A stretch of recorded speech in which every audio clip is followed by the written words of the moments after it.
अऊज़ु बिल्लाहि मिनश्शैतानिर्रजीम बिस्मिल्लाहिर्रहमानिर्रहीम अल्हम्दुलिल्लाहि रब्बिल आलमीन अस्सलातु वस्सलामु अला सय्यदिल मुरसलीन सल्लल्लाहु तआला अलैहि वसल्लम अम्मा बाद अस्सलामु अलैकुम वरहमतुल्लाहि वबरकातुहू। मैं अपनी बात शुरू करने से पहले मैं अल्लाह के रसूल सल्लम की एक छोटी सी हदीस पहले पेश करूँगा। अल्लाह के रसूल सल्लम ने फरमाया कि जब आप किसी पहाड़ी की ढलान या किसी ऊंची जगह से नीचे की तरफ उतरो तो आप सुभान अल्लाह कहो। इसी तरीके से जब आप किसी पहाड़ी पर या किसी ऊंचान की तरफ चढ़ो तो अल्लाह अकबर कहो। तो सहाबा कराम ने सवाल किया अल्लाह के रसूल सल्लल्लाहु अलैहि वसल्लम से कि जैसे ये उतरने में सुभान अल्लाह और चढ़ने में अल्लाह अकबर का क्या है। अल्लाह के रसूल सल्लल्लाहु अलैहि वसल्लम ने मज़ीद फरमाया कि जब कोई इंसान किसी ऊंचाई से नीचे की तरफ जाता है तो दर हकीकत वो तनज़्ज़ुली की तरफ जाता है, वो नीचे की तरफ गिरावट की तरफ जाता है और उसका बोले ना एक्चुअल गिरना है, गिरावट है, ज़िल्लत है वो। तो जब हम नीचे की तरफ जाते हैं तो उस वक्त हम सुभान अल्लाह कहते हैं कि अल्लाह मैं तो इस गिरावट इस तनज़्ज़ुली की तरफ आ रहा हूँ, नीचे की तरफ आ रहा हूँ, लेकिन मेरी अल्लाह तेरी ज़ात इससे पाक है, मेरा रब तो इस गिरावट इस तनज़्ज़ुली से पाक है। ठीक इसी तरीके से जब हम किसी ऊंचाई की तरफ चढ़ते हैं, हम आला व अरफा किसी बुलंदी की तरफ जाते हैं तो हम उस वक्त अल्लाह अकबर कहते हैं कि अल्लाह आए मेरे रब मैं इस ऊंचाई की तरफ इस बुलंदी की तरफ आ रहा हूँ, लेकिन मेरे रब तू इससे भी बहुत आला व बाला है, तू फिर भी अकबर है। तो ये हमको अल्लाह के रसूल ने सिखाया, समझाया, जो कि एकदम टेक्निकली और लीगली हमारे दिमाग में बैठती है। हम जो रोज़मर्रा की नमाज या रोज़मर्रा की जो हमारी इबादत होती है बतौर ख़ास नमाज, तो हम उस वक्त जो सजदा करते हैं, सजदा दर हकीकत है क्या। अल्लामा इकबाल ने इस चीज़ को बहुत ही अच्छे से 2 मिसरों में अपने एक शेर में फरमाया है। एक सजदा जिसे तू गिरा समझता है, एक सजदा जिसे तू गिरा समझता है, आदमी को देता है 1000 सजदों से निजात। तो इसकी वजाहत में उन्होंने काफ़ी बेहतर फरमाया, सजदा दर हकीकत हम अपने आप को अल्लाह के आगे झुकाते हैं, अल्लाह के आगे गिराते हैं, हम अल्लाह के आगे अपने आप को जलील करते हैं, अल्लाह के आगे हम अपने आप को जलील करते हैं। हम रुकू में आधा झुकते हैं, सजदे में मुकम्मल झुकते हैं। जब हम रुकू में भी झुकते हैं तो हम कहते हैं सुभान रब्बियल अज़ीम, आए मेरे अज़मत वाले रब तू इस झुकने से पाक है। हम मुकम्मल सजदे में भी झुक जाते हैं तो हम कहते हैं सुभान रब्बियल आला, आए मेरे आला रब तो इस गिरावट से तनज़्ज़ुली से पाक है। तो इसी चीज़ को कि जब इंसान अपने आप को अपने मालिक हकीकी, अपने रब कायनात, अपने पैदा करने वाले के आगे जब झुकाता है, गिराता है या जलील करता है ना, तो फिर अल्लाह तबारक ताला उसके जवाब में उसको फिर समाज में कहीं जलील नहीं होने देता। ना वो अपने घर में, ना अपने बाल बच्चों के आगे, ना बीवी के आगे, ना किसी डिपार्टमेंट में, ना पुलिस के आगे, ना एजुकेशन बोर्ड के आगे, ना किसी स्कूल में, ना माशरे में, कहीं पर नहीं। तो वही चीज़ है कि एक सजदा जिसे तू गिरा समझता है, एक बोझ, एक कम वक़्त, एक चीज़ हमको ऐसी लग रही है, एक सजदा अल्लाह के आगे अपने आप को झुकाना। लेकिन अगर हम अल्लाह के आगे अपने आप को जलील कर दिए ना, तो फिर समाज में जो जगह जगह हमारे को जो ज़िल्लत नसीब होती है ना, वो हमको कभी नहीं होगी। हम अल्लाह के आगे नहीं झुकते, इसलिए समाज में हम हर मोड़ पर, हम घर में, हमारे कारोबार में, हमारे बिज़नेस में कहीं मालिक के आगे जलील हो रहे हैं, कहीं नौकर के आगे जलील हो रहे हैं, कहीं माँ बाप, भाई बच्चों, बीवियों के आगे जलील हो रहे हैं, कहीं हम डिपार्टमेंट में, कहीं एजुकेशन के हमारे स्कूल के मामले में जलील हो रहे हैं। तो दर हकीकत इसका हमारे अंदर जो मामलात है, हमारे अंदर जो मामलात हैं, दर हकीकत हम इसी चीज़ को मतलब जानना है हमारे लिए कि ये असल हमारी ज़िल्लत का सबब। जब हम इस चीज़ को समझ लेंगे तो अल्लाह ताला हमको कहीं जलील होने नहीं देगा। दर हकीकत है हमको अल्लाह के आगे झुकना है, तो अल्लाह फिर समाज में हमको कहीं नहीं झुकाएगा। ठीक है, यह मुद्दे की बात, ये मेरा एक तमीदी बात थी जो मेरे ऊपर एक फ़र्ज़ था बहैसियत इंसान के। बाकी सभी को मालूम है अल्लाह ने हमको क्यों पैदा किया, किस लिए किया, हमारे अल्लाह ने जो तख्लीक का मकसद क्या है, हर चीज़ है। अब मुद्दे की बात के ऊपर मैं आता हूँ कि असल जो चीज़ यहाँ पर जो भी हालात पेश आ रहे हैं वालिदैन को, पेरेंट्स को, तो ये तमाम मुश्किलात जो है ना, इसको भी अल्लामा इकबाल ने एक बहुत बेहतरीन अशार के अंदर कहा है, सबब कुछ और है तू खुद समझता है, सबब कुछ और है तू खुद समझता है, जवाल बंदा मोमिन का बेज़री से नहीं। दर हकीकत हम लोग जो है ना, सोए हुए इंसान को उठाना आसान है, लेकिन जो सोने की अदाकारी करे, सोने की एक्टिंग करे, उसको आदमी नहीं उठा सकता। बेदार शख्स है और वो अदाकारी कर रहा है तो आप उसको नहीं उठा सकते। दर हकीकत हम जो है ना, हम सोने की अदाकारी है, सोए नहीं है। हमको सबब भी मालूम है। आज हमारी जो ज़िल्लत हो रही है या लोग हमारे ऊपर जो हुक्मरान बन के मुसल्लत हैं, हमारी जगह जगह जो हमारी जलालत हो रही है, तो आज तालीम जो है, तालीम हम हमारे मकसद से हट गए हैं। तालीम आज हमारी एक इंतहाई ज़रूरी और ख़ास एक ज़रूरत जो है, इसी के मद्देनज़र रखते हुए जो हमारे हालात हमारे सामने पेश आ रहे हैं, हम जो जलील हो रहे हैं ना, दर हकीकत ये कहीं ना कहीं अल्लाह की नाराज़गी का सबब है। अगर अल्लाह हमसे राज़ी रहता तो शायद हम कहीं जलील नहीं होते। लेकिन खैर, अपने हुकूक की जहाँ तक बातें हैं और जहाँ तक हमको हमारी अपनी चीज़ें बातें सुनना समझना है, जिस मकसद के तहत आज हम यहाँ जुड़े, तो अब बिला तमीद में उस बात के ऊपर, उस मौजू के ऊपर मैं आता हूँ कि हमारे जो मसाइल चल रहे हैं, तकरीबन ये मसला पूरे इंडिया में चल रहा है फिलवक्त। लॉकडाउन के वक्त से हम लोगों ने तो अल्हम्दुलिल्लाह लगातार कई बड़े बड़े प्रोग्रामात किए इसके ऊपर, पूरे इंडिया के कई जगहों पर जाकर किए। तो अक्सर वालिदैन जो परेशान हैं, अक्सर वालिदैन वो इस बिना पर परेशान है कि हमारे को ये लॉकडाउन में हमारी इनकम बंद हो गई, आमदनी बंद हो गई, हमारे को दूसरे मतलब कमाई के हमारे ज़राए नहीं बचे थे, तो हमको कोई कहता है आधी फ़ीस कर दो, कोई बोलता है माफ़ कर दो, कोई बोलता है 25%। तो जहाँ पर ये 10,000, 15,000, 25,000 के अंदर की फ़ीस है, तो वहाँ के लोग 50% तक खुश हैं। लेकिन बॉम्बे वगैरह में जहाँ 20-20 लाख, 30-30 लाख तक ईयरली फ़ीस है बड़ी स्कूलों की, तो वो लोगों का तो कैसा है कि वो अगर 25% भी उनको लेस कर दिया जाता है तो उनके लिए बहुत बड़ी रकम है। 30 लाख का 25% बहुत बड़ी रकम होती है। तो ये हमारे अंदर जो दर हकीकत ये जो इतनी बेचैनी, इतना हैजान जो है ना, क्यों है मालूम है? हम हमारे हुकूक नहीं जान रहे। ये मसला सिर्फ़ और सिर्फ ये वक्ती तौर पे पैंडमिक जो हमारा दौर, महामारी का जो दौर गुजरा, ये वबाई दौर, इस वक्त फ़ीस माफ़ कर देना या फ़ीस आधी कर देना, ये मसले का हल नहीं है। ये 2020 का मसला है। ये दर हकीकत हम देखेंगे ना, ये इब्तदाई वक्त से बहुत मतलब पहले से, जब ये तालीम का निज़ाम जब शुरू हुआ, ये उस वक्त से, ये मैं बोले तो एकेडमिक ईयर की बात कर रहा हूँ, तालीम का निज़ाम, आदम अलैहिस्सलाम की बात नहीं कर रहा हूँ। तो ये उस वक्त से ये जब हालात हमारे सामने पेश आ रहे हैं, लोगों को फ़ीस के मसाइल, बहुत सारे मसाइल आते थे। इन्हीं सब मसाइल को मद्देनज़र रखते हुए हुकूमत ने एक रिटायर्ड महासचिव प्रधान को, एक रिटायर्ड प्रिंसिपल थे श्रीमती कुमूद बंसल, उनको लेकर बहुत सारी शिकायतें आ रही थी। लगभग 32,000 के लगभग अलग अलग पेरेंट्स लोगों ने शिकायत की थी फ़ीस रेगुलेशन के ऊपर, फ़ीस की जो क्या उसकी वो तय की जाए, तखमीना तय की जाए उसके ऊपर। और लगभग 87 NGOs ने इसके ऊपर एक्शन लिया था। तो जिसको मद्देनज़र रखते हुए महाराष्ट्र हुकूमत ने एक कमेटी फॉर्म की रिटायर्ड प्रिंसिपल श्रीमती कुमूद बंसल के ऊपर, उनके लेकर एक ग्रुप को, और उनको स्टडी करने को कहा कि ये जो हालात पेश आ रहे हैं, ख़ास तौर से जो non aided and permanent non aided school जो है, एडेड स्कूल है तो मैंने पहले ही बता दिया, इसके अंदर कोई मसला ही नहीं है फ़ीस का, 100% फ्री है जो एडेड है।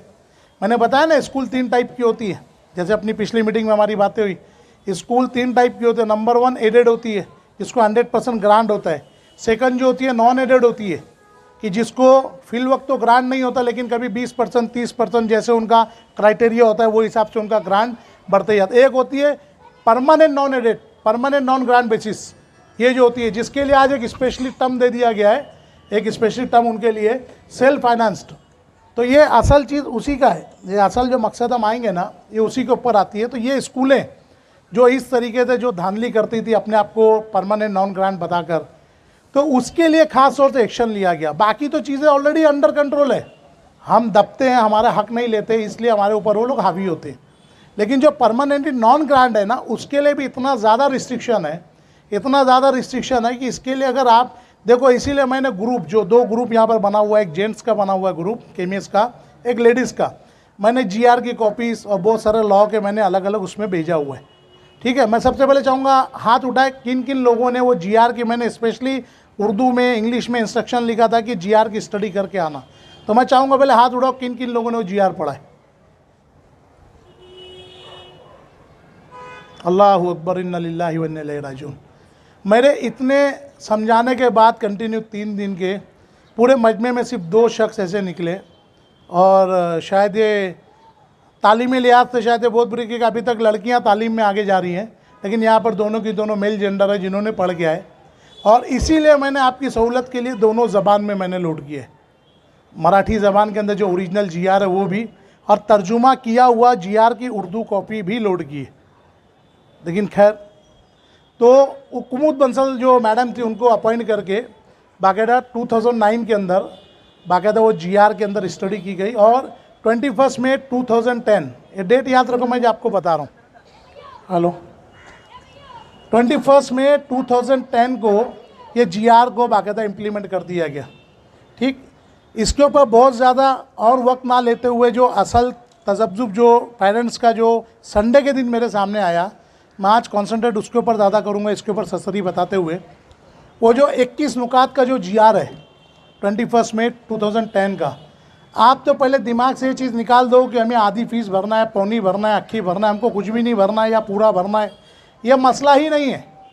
पेरेंट्स के लिए यह मसला ही नहीं है।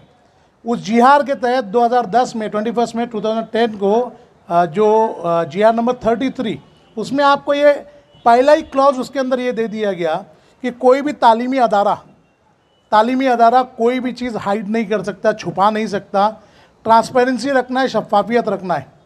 उसका दूसरा ही क्लॉज उन्होंने ये दे दिया है कि कोई भी तालीमी अदारा, कोई भी एजुकेशनल इंस्टीट्यूट नफ़ाखोरी नहीं कर सकता, मुनाफा नहीं ले सकता। क्लियर कट उसके पहले ही 2 सेक्शन में ये चीज़ है। तीसरे सेक्शन के अंदर उसके अंदर बहुत ही तफसील के साथ दिया गया है कि अगर अदारे को लगता है कि कोई फ़ीस बढ़ाई जाए या कोई फ़ीस मुकर्रर की जाए, बढ़ाना एक अलग चीज़ है और फ़ीस मुकर्रर करना अलग चीज़ है। जैसे फ़ीस पहले मुकर्रर की जाती है कि इतने बच्चे हैं तो बच्चों की क्या फ़ीस ली जाए, पहले मुकर्रर होती है तो बाद में उसके अंदर ऐड होता है, एडिशन होता है, ये सब बातें होती है ना। तो ये असल चीज़ है, उसके अंदर तीसरे क्लॉज में दिया गया है कि फ़ीस जो मुकर्रर की जाएगी ना, वो पेरेंट टीचर एसोसिएशन, यानी कि ईच एंड एवरी पेरेंट जो है ना, हर स्टूडेंट के, उनको लेकर और क्लास टीचर को साथ में लेकर फ़ीस तय की जाएगी कि क्या किसको कितना, ये मतलब फ़ीस की तय करना है। टीचर के क्या अखराजात होंगे, क्लास के क्या अखराजात होंगे, ये टोटल उसके अंदर डिटेल दिया है। यहाँ तक कि अगर आपको कुछ और प्रोग्रेस करना है, कोई तरक्की करना है, लैब मॉडिफाई करना है, कुछ लाइब्रेरी को मॉडिफाई या कुछ भी आपका ग्रेडेशन बढ़ाना है, तालीमी मेयार बढ़ाना है, तो आपकी जो ऑलरेडी करंट फीस जो है, जो चल रही है, उसके 6% से ज़्यादा आप बढ़ा नहीं सकते, 6% से ज़्यादा। ये भी समझ लो, आप चाहे उसको अमेरिकन और यूके लेवल बेस का भी कोई ग्रेड देना है तो जो एग्जिस्टिंग फ़ीस है उसके 6% से ज़्यादा आप फीस बढ़ा नहीं सकते। ये क्लियर कट उसके 4th सेक्शन के अंदर दिया हुआ है। और सबसे अहम चीज़, अहम बात अब जो बता रहा हूँ, इसको गौर से सुनना, बहुत ज़्यादा गौर से सुनना। पहला और दूसरे सेक्शन में तय कर दिया गया कि ट्रांसपेरेंट होनी चाहिए, ये नफ़ाखोरी नहीं कर सकते। अगर अदारे का खर्चा, सपोज 100 स्टूडेंट है, 100 स्टूडेंट है, उस 100 स्टूडेंट के पीछे इनको कुल रकम समझो 100 रुपये खर्च आती है, सालाना 100 रुपये, यानी एक बच्चे के पीछे 1 रुपया पड़ा। तो अगर इनको मुकम्मल खर्च 100 रुपया आ रहा है ना, तो ये 101 रुपया नहीं ले सकते। बहुत ध्यान से रखो, ये आपको जो 5th और 6th सेक्शन जो दिया है, ये 101 रुपये नहीं ले सकते, जिसके अंदर तुलबा के मुकम्मल अखराजात, टीचर के जो अखराजात हैं, लाइट मेंटेनेंस, स्ट्रक्चर का मेंटेनेंस, ब्लैक बोर्ड, चौक, ये तमाम अखराजात को वो लोग को जमा करना है कि इतना होता है। हम जो ऑफिस में बैठ के मैनेजमेंट की मीटिंग होती है, जो वो चाय पानी करते हैं, मैनेजमेंट जो एंजॉय करके हमारे खर्चे पे उम्रा करने जाते हैं, बहुत गौर करो मेरी बात को, हमारे खर्चे पे जो उम्रा करने जाते हैं, हमारे खर्चे पे वो हज अदा कर रहे हैं, ये कोई भी रकम मैनेजमेंट हमारे स्टूडेंट से या पेरेंट्स से नहीं ले सकता। उसको कुल रकम को डिवाइड करना है नंबर ऑफ स्टूडेंट में। मैंने एग्जांपल के लिए बोला, अगर 100 स्टूडेंट है और 100 रुपये खर्च आ रहा है तो डिवाइडेड बाय 100 होगा, तो एक बच्चे के ऊपर 1 रुपया फ़ी आई। उस 1 रुपया फ़ी को आप समझो गौर से इस चीज़ को, उस 1 रुपया फ़ी को डिवाइडेड बाय 12 महीने में तकसीम करना है। उस जो फीस निकलेगी उसको 12 महीने में उसको डिवाइड करना है। तो वो स्टूडेंट को 1 रुपये को जब 12 हिस्सा करोगे आप, तो एक हिस्सा निकलेगा, यानी कि बच्चे की पर मंथ फीस इतनी हुई। अब ये बच्चे के वालिदैन के ऊपर है, ये बच्चे के ऊपर है, वो चाहे तो उस फीस को महीने के हिसाब से भरे, उस फीस को चाहे तो ट्राई मंथली मतलब समाही 3 महीने का भरे, चाहे तो 6 महीने के हिसाब से भरे, चाहे तो साल भर का भरे। तो ये चीज़ बहुत गौर करने की है, आप गौर करो इस चीज़ के ऊपर। अव्वल तो वो 1 रुपया भी नफ़ा नहीं ले सकते, और नफ़े के बाद भी उसको 12वां हिस्से के हिसाब से उनको लेना है, महीने के हिसाब से। आप टोक नहीं सकते, रोक नहीं सकते। अब असल चीज़ इसके अंदर ये आती है कि ये तो वो चीज़ हो गई कि बच्चा एक पढ़ रहा है, उस पर लगने वाले अखराजात वो खुद उठा रहा है, उस पर लगने वाले अखराजात इवन टीचर के भी जो एक्सपेंसेस है वो खुद उठा रहे हैं। इधर उधर ध्यान मत दो प्लीज़, सब मेरी तरफ कॉन्सेंट्रेट करो। जो अखराजात है वो स्टूडेंट खुद उठा रहे हैं, तो स्कूल का काम क्या? आगे के सेक्शन में डिटेल दी हुई है कि स्कूल का जो हॉल, स्कूल का जो ग्राउंड, स्कूल की देगर आमदनी, इवन बैंक के अंदर जो करोड़ों रुपए जमा है उस पर मिलने वाला जो इंटरेस्ट है, that will be deduct in the fee of student. वो जो हॉल का भाड़ा, मैदान का भाड़ा, दीगर जो डोनेशन, यहाँ तक के बैंक में जो इंटरेस्ट मिलता है करोड़ों रुपए के ऊपर, जो इंस्टीट्यूट वहाँ पे रखती है, वो पेरेंट्स को बाकायदा पूरा इख्तियार है कि वो अपनी फ़ीस में उसको डिडक्ट करवावे, और उनको करना है। बात समझ में आ रही है आप? चाहे उर्दू बसेरा हॉल हो या कोई और हॉल हो, अगर उसका जो भाड़ा आ रहा है वो भाड़ा बच्चे की फ़ीस में माइनस होगा। स्कूल को जो भी आमदनी है वो बच्चे की फ़ीस में माइनस होगी। ये सबसे असल मुद्दा, असल पॉइंट है। अब ये सब चीज़ें आपको मालूम कैसे पड़ेगी? सबसे अहम चीज़ ये है कि भाई एक ठीक है भाड़ा आया है, 10 करोड़ भाड़ा आया साल भर का, या 10 लाख रुपए भाड़ा आया उसको साल का, हॉल का आया, मैदान किसी को भाड़े पे दिए वो आया, बैंक में इंटरेस्ट रखा हुआ है, समझो 1 करोड़ रुपया इंटरेस्ट आ गया, या हमारा 10 करोड़ रुपया इंटरेस्ट जमा है बैंक के अंदर, ये पेरेंट्स को कैसे मालूम पड़ेगा? पीटीए जो बनाया गया है उसका मकसद दर हकीकत कुछ और है, हमको इस्तेमाल कुछ और किया जाता है। पीटीए के अंदर जिस तरीके से आप लोग यहाँ अटेंडेंस बुक पे साइन कर रहे हो ना, इसी तरीके से आप जब ओपन डे के दिन जाते हो ना बच्चे के ओपन डे में, उस ओपन डे के अंदर आपको बुला के बताया जाता है कि आपका बच्चा मैथमेटिक्स में इतना कमज़ोर है, साइंस में इतना कमज़ोर है, या इस सब्जेक्ट में कमज़ोर है, मेहनत करो, आपकी फ़ीस इतनी बाकी है, तो आपका बच्चा बदतमीज़ है। दर हकीकत वो जो साइन जो है ना वो आपके पीटीए रेजोल्यूशन में लगाई जाती है। ओपन डे का पीटीए से कोई ताल्लुक़ नहीं होता। पीटीए के नाम पे आपको वो लोग ओपन डे करते हैं, ओपन डे जो करते हैं वो बिल्कुल एक अलग चीज़ है। उस दिन आपको उनको, चाहे वो महीने में आपको बुलाए, 3 महीने में बुलाए, आपको 6 महीने में बुलाए जो प्रीलिम एग्ज़ाम होता है, या एनुअल एग्ज़ाम में आपको बुलाए, उस दिन उनका काम है पूरी स्कूल का जो लेखा जोखा, हिसाब किताब, ऑडिट, ये पूरे साल का हमको इतनी आमदनी आई, इतने बच्चों की इतनी फ़ीस आई, हमको इतने बच्चों की इतनी फ़ीस आई, इतनी आमदनी आई, हमने टीचर्स को इतनी तनख्वाह दी, लाइट का बिल इतना भरा, हमने ये दीगर जो मेंटेनेंस हमको अखराजात है वो इतने आए, देखो कॉलेज को या स्कूल को इतना प्रॉफिट हुआ है, ये हमारा प्लस में। जब तक वो मुनाफा वो बच्चों के पीछे नहीं लग जाता, बचा हुआ पैसा, वो आगे कोई चार्ज नहीं कर सकते। ये 21 में 2010 के जीआर के अंदर ये बिल्कुल क्लियर कट लिखा हुआ है।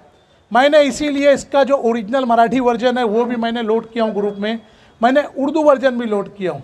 लेकिन बोलते हैं ना, क्या सर पीटूँ कि किस्मत को रोऊँ, देख लिया आप लोगों ने हाल की। ये 3 दिन देने के बाद भी किसी ने इसका मुताला नहीं किया। मैंने स्पेशली कहा था कि अगर आप लोग इसको ऑलरेडी स्टडी करके आओगे, मैंने इसीलिए उर्दू लैंग्वेज में भी उसको लोड किया कि एटलीस्ट जिसको कोई प्रॉब्लम होगी मराठी लैंग्वेज की या कोई और लैंग्वेज की, तो कम से कम वो उर्दू में पढ़ के आए। मैंने लोड किया लेकिन पढ़ी नहीं। ये बहुत सारी जो तमीदी बातें शायद फिर मुझको नहीं करना पड़ती। इसके अंदर यहाँ तक के शेड्यूल भी दिया हुआ है ए और बी करके, कि अगर एडेड स्कूल है, यानी कि अगर उसमें तनख्वाहें अगर उनको मिले टीचर्स की, अगर गवर्नमेंट से आ रही है, तो आप किस किस चीज़ का चार्ज कर सकते हो, शेड्यूल ए के अंदर है। इसी तरह के शेड्यूल बी है कि जो टीचर्स नॉन एडेड है, जहाँ पे पूरे अखराजात स्टूडेंट को उठाने उस चीज़ के, तो उसके अंदर क्या क्या चीज़ें चार्ज कर सकती है। मतलब इन शॉर्ट ये पूरी डिटेल उसके अंदर दी हुई है। लेकिन ये बोला ना, ये हमारी बदकिस्मती, हमारी उम्मत का, कौम का रोना है कि हमको ये तो समझ में आता है कि हमारी फ़ीस माफ़ हो जाए। मैंने कहा ना, पीटे के जो 1.5 साल पहले हम लोगों ने प्रोग्राम चलाया था, हमको ये अवेयरनेस के लिए हमको कोई ये फ़ोन नहीं किया कि हमारे हुकूक के लिए आप क्या कर रहे हो, क्या नहीं कर रहे हो। दर हकीकत तो 13,000 फीस रहे कि 13 लाख रहे। देखो मैं फिर रिपीट कर रहा हूँ, जैसा लास्ट टाइम मैंने संडे को किया था, फीस 13,000 नहीं, हम 30,000 भरेंगे। 1 लाख बैठती हम 1 लाख भरेंगे। ये चीज़ बोलो, ये स्टैंड आप लो। ये मत बोलो कि हमको फीस में छूट दो।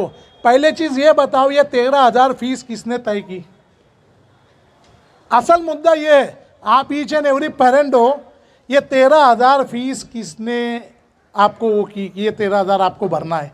बगैर आपके कंसल्टेशन के, बगैर पीटीए के आप नहीं कर सकते। देखो इसके अंदर सबसे ज़्यादा एडवांटेज अगर किसी को है ना, वो टीचर्स को है। लेकिन अब क्या बोलने का, हमारे जो टीचर्स भी डरपोक होते हैं या जो बोलो मजबूर होते हैं कि आप सोचो कि एक चेयरमैन के सामने टीचर जाने डरती है, कोई उस पर ऑब्जेक्शन आ जावे कोई पेरेंट की तरफ से तो वो मैनेजमेंट के सामने टीचर डरती है। यहाँ तक कि टीचरों का काम नहीं कि बच्चों से फीस वसूले, वो डेली कलेक्शन वाले, बैंक के कलेक्शन वाले नहीं होते, लेकिन टीचर्स को पीछे लगाया जाता है कि आप पैसे वसूलो। ये उनके ऊपर जोर ज़बरदस्ती है, जबर है उनके ऊपर, उनको ज़बरदस्ती पैसे उनसे वसूल करवाया जाता है। जबकि वो टीचर अगर इसी पीटीए के तहत अपने हुकूक को अगर जान लेवे, अपने हुकूक को समझ लेवे, अब वो तसव्वुर करे, खाली इस चीज़ को इमेजिन करे कि उसका चेयरमैन, उसका ट्रस्टी, उसका जो बड़ा है वो आकर उसके सामने मंथली ईयरली टेबल पर बैठ के हिसाब दे रहा है। टेबल पर बैठकर वो हिसाब दे रहा है कि देखो मिस, हमारे को ये महीने आपकी क्लास के इतने बच्चों की इतनी फीस आई, हमारे इतने अखराजात हुए, हमने आपको इतनी सैलरी दी, इतना ये हुआ। अब इस चीज़ को आप तसव्वुर करो ना कि ये टीचर्स को ये पावर दिया गया, लेकिन टीचर्स डरते, मैनेजमेंट निकाल देगा, डर देगा। टीचर्स कब मजबूत होंगे? जब पेरेंट्स उनका सहारा बनेंगे। पेरेंट्स उनका सहारा बनेंगे ना, ये भी सपोज़ कोई टीचर अगर फेवर करती है पेरेंट्स को या बच्चों को या फीस के मामले में, और उसके साथ कुछ ज़्यादती होती है, तो वहाँ पेरेंट्स का काम है कि उसके लिए खड़े हो जाए कि अगर आप इस टीचर को नहीं मतलब रिटर्न रखे या उसके साथ कोई अगर ज़्यादती हुई तो हम सब आपके ऊपर केस करेंगे, ये करेंगे, इन तरह की बहुत सारी बातें। तो ये जो GR मैंने दिया हूँ, इसके ऊपर कैसा 10 दिन 10 रात भी बातें करेंगे ना, ये आपके पूरे इख्तियारात के ऊपर है। उसका निचोड़ मैं आपको बता दे रहा हूँ कि ये चाहे 1 रुपया फीस तय करे, 1 लाख तय करे कि 1 करोड़ रुपया तय करे, ये आपसे पूछे बगैर तय नहीं कर सकते।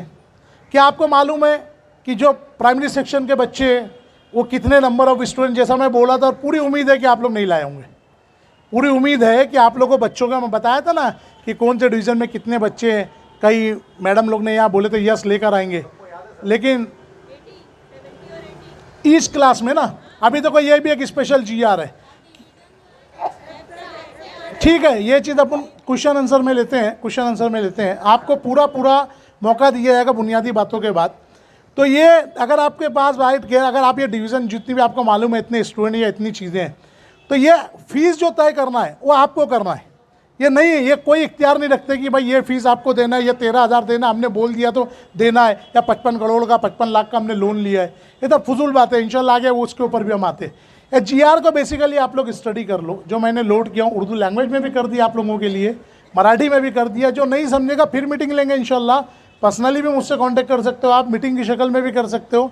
इसको स्टडी करोगे तो बुनियादी हक ना आपको 50% डिस्काउंट मांगना है, ना 100%, ना 1% डिस्काउंट मांगना है। भैया फीस जो तय हुई हमको वो बताओ, स्कूल का ऑडिट हमारे टेबल पर लाओ।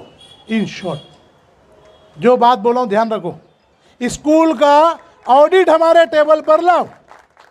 ये आप लोग का बुनियादी इख्तियार हासिल है।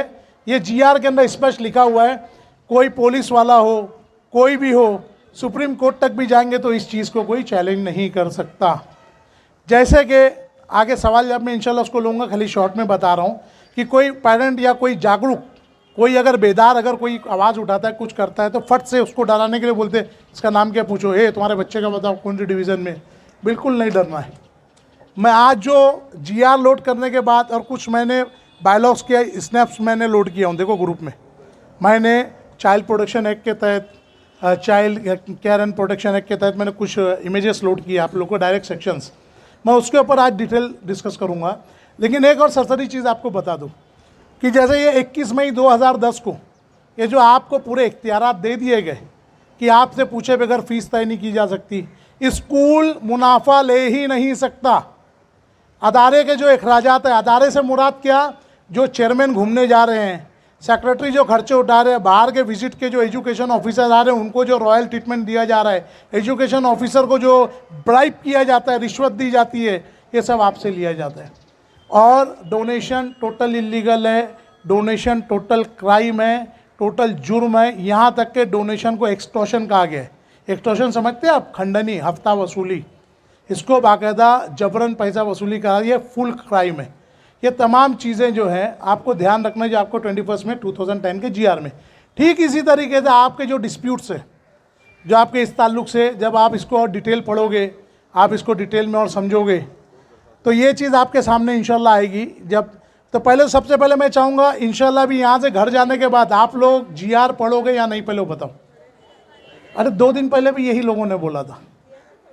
उर्दू में भी है, आप उसको पढ़ो। जो नहीं समझेगा आप ग्रुप में ही क्वेश्चन डालो, मुझको जब टाइम मिलेगा मैं इंशाल्लाह उसका आंसर भी करूँगा। और कोई चीज़ ऐसी नहीं है जिसमें आपको वो हो। फीस के लिए लड़ने की जगह आपको ऑडिट के लिए लड़ना है, ये आपके दिमाग में डाल लो। ऑडिट के लिए लड़ना है, स्कूल के क्या अखराजात है आपके टेबल पर आना चाहिए। पेरेंट्स से पूछे बगैर वो सिंगल पाई भी उसके अंदर कुछ नहीं कर सकते। इवन जो फीस सेलेक्ट की गई है, वो फीस भी जो है वो आपको एक भपका देंगे, आपको एक चीज़ डराएंगे। 2015 के अंदर 14 के अंदर उसको वो किया गया था, 15 में इम्प्लीमेंट हुआ। Fees regulation act, FRA fees regulation act 2015, इसका आपको भपका देंगे। बोले कानून है, हम ये ले सकते वो ले सकते। लेकिन होगा क्या मालूम है, जब आप वो GR को पढ़ोगे ना, तो ऐसा कुछ भी उसके अंदर नहीं लिखा है कि ये जो मनमानी फीस ले सकते हैं। उसके अंदर ये लिखा गया है भाई टीचर के अखराजात जो है, जो सेल्फ फाइनेंस है, मैं उसकी बात कर रहा हूँ, जो टोटली नॉन ग्रांट है, परमानेंट नॉन ग्रांट है। ग्रांट में आप जाओगे और टेम्पोररी जो नॉन ग्रांटेड है उसके अंदर तो फिर तो बहुत ज़्यादा फैसिलिटी है। मैं उनकी बात कर रहा हूँ जिसके अंदर टोटली कायम बिना अनुदानित जो है ना, उसकी बात कर रहा हूँ कि जिसके अंदर कभी उनको फंड मिलना ही नहीं है। उसके अंदर इतना रिस्ट्रिक्शन है इंस्टीट्यूट को कि इंस्टीट्यूट कैसे पैसा ले, क्या ले, कितना ले, किस तरीके से ले। तो ये GR के अंदर आप टोटल डिटेल पढ़ोगे ना, तो वो चीज़ आपको, वो भी एक चीज़ इंशाल्लाह आगे मिलेगी। अगर आपको वो FRA का कोई अगर वो आपको भपका देते, फीस रेगुलेशन एक्ट जो 2015 में बनाए, तो आप बोलना ठीक है सर, उसके हिसाब से हम पूरा भरेंगे, लाख रुपए भी भरेंगे, आप हमारे सामने लाओ, GR की कॉपी हमारे टेबल पे लाओ। वो भी आपको खड़े होकर स्टेयरकेस पे नहीं बोल सकते आपको। जैसे लास्ट टाइम आप लोग गए, आपको स्टेयरकेस पे खड़े होकर कि आप एक भिखारी की तरह नीचे खड़े हो और बादशाह की तरह ऊपर खड़े होकर बात कर रहे हैं। आपको बोलने का, आप बाकायदा कॉन्फ्रेंस रूम में आओ, हमारे टेबल पे आप ऑडिट ला कर दोगे, आप हमको ऑडिट ला कर दोगे, हम आपको ऑडिट नहीं देने, हम हिसाब नहीं देने वाले हो। पेरेंट्स को आप हिसाब दोगे, आपको पूरा ऑडिट लेना है। ठीक इसी तरीके से 26 फरवरी 2020 को यही सब हालात के बिना पर जो ये तकलीफ़ें आती थी कि इस तरीके पेरेंट्स को हैरेसमेंट, फीस का, तो इमीडिएट 26 फरवरी 2020 को, यानी कि अभी से 1.5 साल पहले तकरीबन 26 फरवरी 2020 को एक स्पेशल GR लाया गया कि स्पेशल जो है ना एक ऑर्डर पास किया गया, वो भी GR है। 26 फरवरी 2020 को तकरार निवारण समिति गठित की गई, कंप्लेन रिजोल्यूशन कमेटी जो बनाई गई कंप्लेन रिजॉल्व करने के लिए, ये 26 फरवरी 2020 को बनाई गई कि आपकी जो भी तकरार है ये ट्रिब्यूनल के सामने आप रख सकते हो। अच्छा, आप कोई भी तकरार या आपका एप्लीकेशन चल रहा है, तब तक के लिए ना वो आपके बच्चों को फीस डिमांड कर सकते हैं, ना वो आपके बच्चों को एग्ज़ाम से रोक सकते हैं, ना आपके बच्चे को जो सबमिशन था जैसा कि लास्ट टाइम जिसके ऊपर आप लोग रिवोल्यूट किए, तो ये आपका कुछ रोक नहीं सकते। अगर आप टोटल फ़ी भी नहीं भरते तो भी ये आपका ना मार्कशीट रोक सकते हैं, ना बच्चे को एग्ज़ाम देने से रोक सकते हैं, ना बच्चे को हॉल में एंट्री से रोक सकते हैं, बच्चे की कोई एक्टिविटीज़ ये नहीं रोक सकते due to the payment, due to the fee. ये आप समझ रहे हैं मैं क्या बोल रहा हूँ आपको।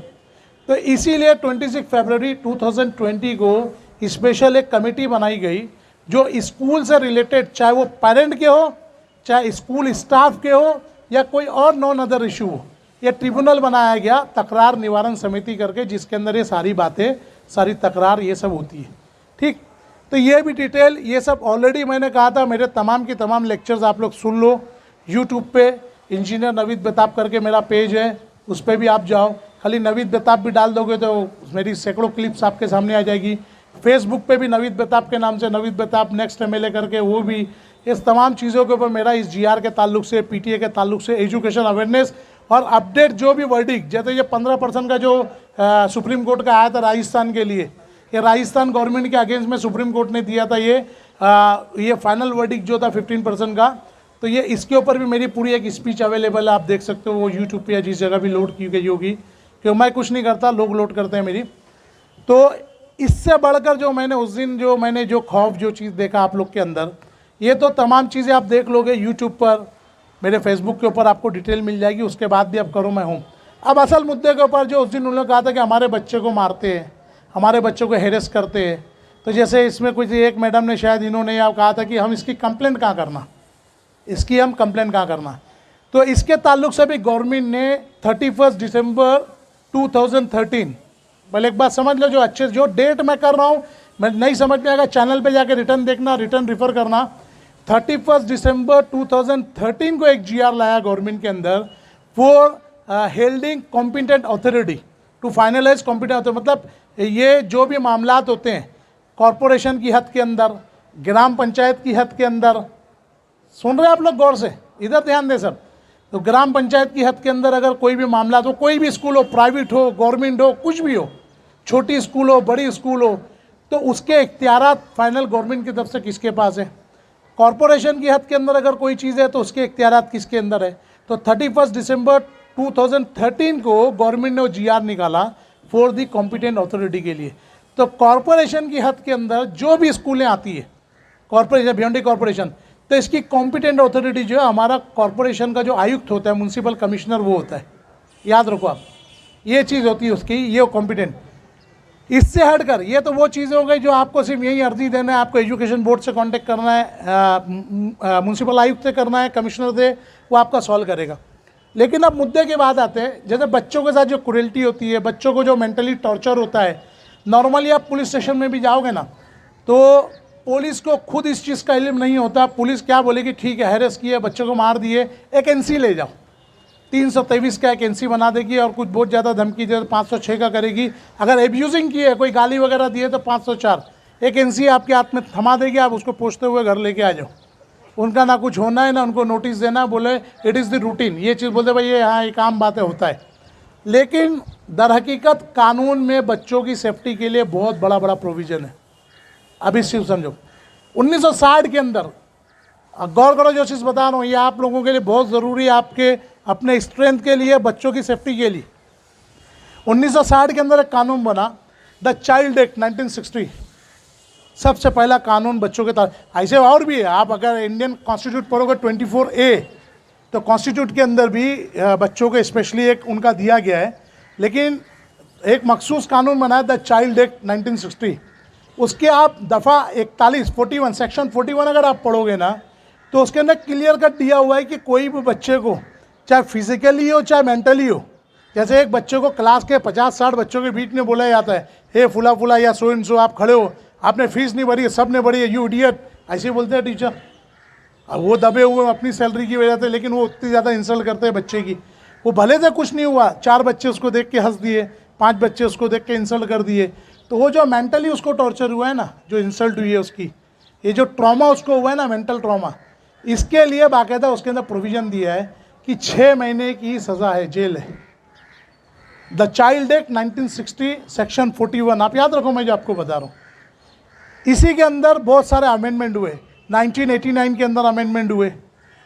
इसी तरीके से 2012 के अंदर एक बच्चों के लिए स्पेशल एक्ट बना दिएगा, पोक्सो, 2012 के अंदर, POCSO, POCSO, prevention of child from sexual abuse.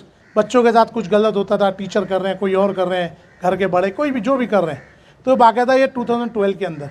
लेकिन इसके बावजूद भी खाली इनको जो प्रिवेंशन था, जो बचाव था, वो सेक्सुअल एब्यूज़ के ताल्लुक से, सेक्सुअल ऑफेंस के ताल्लुक से था। तो उसके अंदर भी वो तमाम मामला नहीं हल हो रहे थे। एक टीचर है, नॉर्मली बच्चों के साथ सेक्सुअल एब्यूज़ तो करता नहीं, सेक्सुअल ऑफेंस करता नहीं, लेकिन इतना ज़्यादा मार देता है कि बच्चा बेहोश हो जाता है। कोई बच्चा अपनी चड्डी में, अपने ट्रैक में ही संडास कर देता है, कोई बच्चा बेहोश हो जाता है। ऐसे बहुत सारे मामला मेरे पास आते हैं, कंटिन्यू आते हैं, कई केसेस भी मैंने लॉन्च किए अल्हम्दुलिल्लाह। तो ये तमाम चीज़ें जब आती है तो 2015 के अंदर, याद रखो आप, स्पेशल एक एक्ट को बनाया गया बाकायदा अमेंड करके अंदर, the child care and protection act करके। ये याद रखो, ये बहुत ज़रूरी चीज़ बता रहा हूँ। 2015 के अंदर the child care and protection act करके बनाया गया 2015 के अंदर, जिसके सेक्शन 75 के अंदर, सेक्शन 75, आप वीडियो में भी इसको रिफ़र कर लेना, सेक्शन 75 के अंदर क्लियर कर दिया हुआ है कि अगर कोई किसी की भी कस्टडी में हो, जैसे कि स्कूल पीरियड के अंदर बच्चा स्कूल की कस्टडी में होता है, स्कूल की तहवील में होता है, स्कूल के अंडर उसके मातहत में उसकी निगरानी में होता है, उस वक्त अगर बच्चे के साथ कुछ भी होता है तो उनको 3 साल की जेल है। जो आप समझ रहे हो ना, कल बच्चे को मार दिए, बच्चे को कुछ कर दिए तो क्या है, 3 साल की जेल है। ये चीज़ को आप बहुत गौर से ये चीज़ को समझो आप, 3 साल की जेल है। उसी कानून के अंदर स्पेशली 2(1) को प्रमोट किया गया। अब इसका हल क्या, आप पुलिस स्टेशन जाओगे, ये कंप्लेंट आपकी होगी नहीं। गौर करो, मैं जो चीज़ बता रहा हूँ, अगर आप जाके वहाँ उनको बोलोगे चाइल्ड केयर प्रोटेक्शन एक्ट के तहत हमको इनकी कंप्लेंट करना है, ये टीचर को 3 साल की जेल के लिए डालो या इसके ऊपर ऑफेंस लॉन्च करो, वो नहीं करेगा। इसीलिए गवर्नमेंट ने तमाम चीज़ को मद्देनज़र रखते हुए 2 बोर्ड, 2 ट्रिब्यूनल, 2 बेंचेस बनाई। याद रखो ये चीज़ को, एक को कहा जाता है JJB, juvenile justice board, second CWC, child welfare committee. ये कोई प्राइवेट ऑर्गेनाइजेशन नहीं है, ये गवर्नमेंट के ट्रिब्यूनल है, गवर्नमेंट के ट्रिब्यूनल है। जो बच्चे क्रिमिनल होते हैं, जेल में होते हैं, या बच्चों की जेल में होते हैं, या बच्चों के जो रिमांड होम होते हैं, ऑब्जर्वेशन रूम जो होते हैं, उनके जो मामला जाएंगे वो JJB में जाएंगे, जुवेनाइल जस्टिस बोर्ड के अंदर। उनके साथ कोई बुरा सलूक या कुछ हो रहा है तो उसके लिए जो जज बैठता है वो JJB होता है। और हमारे जो बच्चे, हम आम लोग, हमारे बच्चे जेल में तो है नहीं, घरों में रहते हैं, या आम दुकानों में काम करने वाले बच्चे जो हैं, इनके साथ अगर कोई मिसयूज़ या कोई एब्यूज़ होता है, कोई ट्रॉमा इनको फील होता है, कोई वो चीज़ होती है, तो CWC, चाइल्ड वेलफेयर कमेटी। और हमारी खुशनसीबी है कि हमारा ना सिर्फ डिस्ट्रिक्ट बल्कि हमारे स्टेट का CWC हमारे उल्लासनगर में ही है। बाकायदा इसके अंदर जो मिनिमम ऑफिसर बैठता है ना, वो दंड अधिकारी, यानी कि ये डिस्ट्रिक्ट मैजिस्ट्रेट लेवल का होता है, वो बैठता है इसके अंदर। नहीं तो डायरेक्टली इसके अंदर JMFC को, जुडिशियल मैजिस्ट्रेट फर्स्ट क्लास को बढ़ाया जाता है, जो कि फर्स्ट टाइम अगर ऑफेंस मतलब प्रोबेटेड है, मतलब under the assumption of the probation, अगर वो चीज़ है तो पहली बार में उनको बुलाएगा, उसको जो उसको मतलब उसको डांटना है, डपटना है करके राइटिंग में लेगा। और सेकंड टाइम नहीं हुआ तो they will go to the directly section 75, 3 साल का इम्प्रिजमेंट है, 3 साल की जेल है। अब समझ रहे आप लोग, इससे पहले सवाल किए थे, मैंने कहा था ना उस दिन आपको जवाब दूंगा। तो यही चीज़ के ऊपर जो आप लोग के मन में एक डाउट था कि आप लोग 13 को जाओगे या 16 को जाओगे, जब कभी जाओगे आपके बच्चों को कोई टारगेट लेगा क्या। जैसे इसके अंदर एक बच्चा था अपना गाजी, तो गाजी ने कुछ बोला तो डायरेक्ट बोले इसका नाम ले, हे तेरा बच्चा कौन सी डिवीज़न में है। डरने की ज़रूरत नहीं है, तो गीदड़ बपकी है, कोई आपको डरने की ज़रूरत नहीं है, कोई आपको हिलने की ज़रूरत नहीं। आप अपने हुकूक के लिए लड़ रहे हो, आपको फ़ीस के लिए नहीं लड़ना है, आपको किसी अदारे से नहीं लड़ना है, किसी इंतज़ामिया से नहीं लड़ना है, आपको अपने आप से लड़ना है, आपको अपने हुकूक के लिए लड़ना है। एक बात समझ लीजिए आप, हम हमारे हुकूक के लिए लड़ रहे, हम किसी अदारे के ख़िलाफ़ नहीं है, हम किसी तंजीम, किसी गुरोह के ख़िलाफ़ नहीं है। हम जो है होने वाली बुराई, जो इनजस्टिस हमारे साथ हो रहा है, हम उसके ख़िलाफ़ है। हमको हमारा हक मिलना चाहिए, हमको हमारे हुकूक के लिए हमको लड़ना है। तो ये एक असल चीज़ तुम आपको ये चीज़ ध्यान में रखो। तो अभी फिलवक्त इस ताल्लुक़ से मैंने आपको जो बता दिया कि ये 2 चीज़ें हैं। अभी देखो एक बच्चे के साथ जैसे ये आया कि बच्चे को बाकायदा टॉर्चर करके उसके हाथ पे लिख के दिए गए, ये दिख रहा है, ये रिकॉर्डिंग में आ रहा है क्लियर करिए, ये बाकायदा ये इसको लो रिकॉर्डिंग में बाकायदा बच्चे के हाथ में लिख के गया फीस दो या जो भी उसको पनिशमेंट हैरेसमेंट दिया गया, ये आपके नाम निहाद स्कूल के अंदर ये बच्चे को इस तरह के हाथ में जो लिख के गया, ये ऑफेंस है। बच्चे को आप किसी तरीके से भी ना किसी किस्म का टॉर्चर कर सकते हो, ना फिजिकल ना मेंटल, आप टॉर्चर कर ही नहीं सकते बच्चे को। तो ये ऐसे बहुत सारे, ये तो इन्होंने बता दिया, इनकी हिम्मत थी सामने, नहीं तो लोग तो खामोश हो जाते, यार हमको बच्चों को 9 साल पढ़ाना है, 10 साल पढ़ाना है, 5 साल पढ़ाना है, या कौन दुश्मनी लेगा क्या लेगा, कुछ नहीं। ये हमारी यही बेहिसी, हमारी यही बेहिसी जो है ना, ये हमको, ये हमारा डर, ये इनको आगे बढ़ाता है, ये इनको शेर बनाता है। हम हक पर होते हुए हम डरते, और वो नाहक होते हुए वो लोग हमारे पर काबिज होते। तो अब इंशाल्लाह इसके अंदर जो भी आप लोग के अभी सवालात रहेंगे, मैंने कहा ना आप लोग को जाकर पहले GR पढ़ना, जो मैंने दिया हूँ, उर्दू में भी है, मराठी में भी है। मैंने बहुत सारे एक्ट की कॉपीज़ भी आपको उसमें डाल दिए, इमेजेस स्नैपशॉट वगैरह दे दिया है, एक्ट को उसको भी समझ लेना है। और इस ताल्लुक़ से भी आपको जो भी सवाल जवाब है आप फ़ौरन यहाँ पे कर सकते हैं, मैं दूंगा। लेकिन पहले जो चाय आप लोग के सामने है, पहले आप चाय पी लें, आप 2-5 मिनट का वक्फा ले लें, ठीक है। वक्त ना ज़ाया करते हुए अब ये एक माइक आपको ऑडियंस के बीच में दिया जा रहा है, जिसको जो भी सवाल करना है, सवालात है, सवाल करो इस ताल्लुक़ से, जो भी बातें की हों, क्योंकि ऑलरेडी देखो उस दिन भी कुछ बातें हुई थी, ऑलरेडी GR भी मैंने लोड कर दिया है, और ये सब मतलब सब बातें इंशाल्लाह और भी आपके सामने आ जाएंगे, एक बार और GR स्टडी कर लोगे तो कुछ बातें मैं तो जो जिसके मन में सवाल है करो, ताकि ज़्यादा से ज़्यादा आप लोग का कन्फ्यूज़न दूर हो। ठीक है, वालेकुम सलाम। मुंह के पास करो, माइक एकदम मुंह के पास।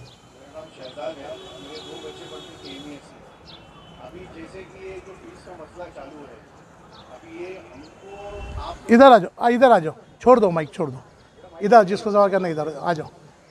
ये लो, ये माइक लो, बोलो इसमें। अभी जो फीस का मसला चालू है KMES में, बराबर, अब इसमें बहुत से लोग बोल रहे हैं कि 6 तारीख को 13 तारीख को जो हैरेसमेंट हो रहा है पेरेंट्स लोग को, अब यहाँ पे कमेटी जो पर्सन है, जो कमेटी मेंबर है, वो सामने नहीं आ रहा। हमको किससे मिलना, ये सबसे बड़ा मसला है स्कूल के अंदर। ये टीचर, क्लास टीचर, प्रिंसिपल या कोई कमेटी मेंबर जो ऑथराइज मेंबर है ना, वो सामने नहीं आते। इसके लिए हमको क्या करना चाहिए वो बताओ। 16 तारीख को आने वाले भाई, 13 तारीख कौन आ रहा है? मैनेजमेंट आएगा सामने। ठीक है, ठीक है, चलो अच्छी सवाल है। अच्छा, अगर है ना भाई, जो जूनियर का और जो सेकेंडरी स्कूल का, वो नहीं आता है सामने। ये खाली चेयरपर्सन कोई भी आके चले जाते, किसी को भी बता देते ये लोग कि ये चेयरपर्सन है, इनसे बात करो, लेकिन कोई अथॉरिटी कमेटी का आदमी नहीं आता है। समझे बात को? सेक्रेटरी आता है वो सोहेल फकी बस। देखो, ये भाई का अच्छा सवाल है, क्योंकि इन्होंने कैसा प्राइमरी के लिए, सेकेंडरी के लिए, जूनियर कॉलेज के लिए अलग अलग चेयरमैन बनाए हुए, चाहे ऑनररी हो कैसे भी हो, ये जो बनाए गए। ठीक है, देखो असल चीज़ जो है ना, हमको हमारा हक पहचानने में, फिर आपको ये चीज़ बता रहा हूँ, हम क्यों इंतज़ार करना कि वो आएगा तो हम बात करेंगे। उनको गर्ज होगी तो वो आएंगे। आपको देखो, पैसे की लालच उनको है, पैसे की लोभ उनको है। आप समझ लो एक चीज़, ये सारा झगड़ा आपके बच्चे का पढ़ने का, आपके जाने का, आने का नहीं है, सारा झगड़ा है पैसे का। उनको चाहिए पैसा, आपके पैसे पे उनको उम्रा करना है, आपके पैसे पे उनको एंजॉय करना है। बात समझ में आई? आपको उन्होंने बताया नहीं कि आपकी फ़ीस कितनी है? बताया उन्होंने आपको आपकी फ़ीस कितनी है? नहीं, वो जो थोप दी आप उसकी बात कर रहे हो। वो जो आपके ऊपर 13,000 15,000 जो थोपा है, जो उठा के आपके मुंह पे मार दिया है, आप वो बता रहे हो। आपको उन्होंने बताया कि ये टीचर के ये अखराजात, स्कूल मेंटेनेंस के ये, लाइट के इसके, ये चौक के डस्टर के, या हमारे ये बच्चों के पढ़ाई के अखराजात। आज तो कैसा है कि स्कूलें जो है बनिए की दुकान से बदतर है। आपको मोज़ा भी वहाँ से लेना है, जूता भी वहाँ से लेना है। वो तो अच्छा है कि आपके घर में मतलब वो खाने का आइटम उनको नहीं मालूम होता, दाल चावल भी बोलते वहीं से लो। बात समझ में आई? ये सब चीज़ें आपका मसला है। तो अब ये आप थोपी हुई चीज़ को मत बोलो कि आपको मालूम है, ये भी गफलत है आपकी। आपके बच्चे की क्या फ़ीस होती है ये आपको नहीं मालूम। ये कब मालूम होगा?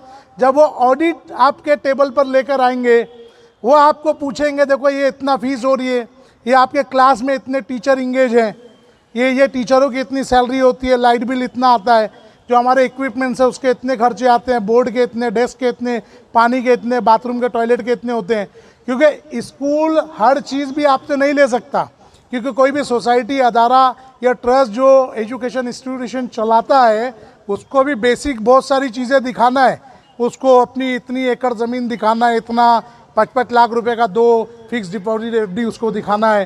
ये तो बहुत सारे फॉर्मेट, बहुत सारे एफिडेविट उनको लिख के देना होता है किसी भी इंस्टीट्यूट को, अपने को मतलब परमिशन लेने से पहले। वो भिवंडी है, यहाँ खिलवाड़ की, और यहाँ बोलता है ना, या बंदरों वाला शहर है भिवंडी। कोई भी मदारी डुगडुगी पे जाते हैं, हम बंदर की तरह नाचने लगते हैं। या यूडाइस नंबर तो कैसा मालूम है, जैसे होटल पे जो समोसा पूरी, वड़ा पूरी बिकती है ना, उस तरीके से यहाँ यूडाइस नंबर बिकता है। कोई फॉर्मेलिटी नहीं, कुछ नहीं, बस उसको उसी तरीके से वो लोग बिल्कुल इस तरीके से वो कर देते हैं। तो हकीकत ये है कि आप उनसे डरने की ज़रूरत नहीं है। वो ठीक है, तो आप क्यों सोचते हो वो नहीं आए ना? ठीक है ना, देखो अथॉरिटी जो आपके सामने रिजल्ट आया है, ओवरऑल जो सोसाइटी का चेयरमैन है वो फिल वक्त तला फकी है, हायर अथॉरिटी वही हुआ। लेकिन आपको उनसे भी कंसर्न नहीं करना है।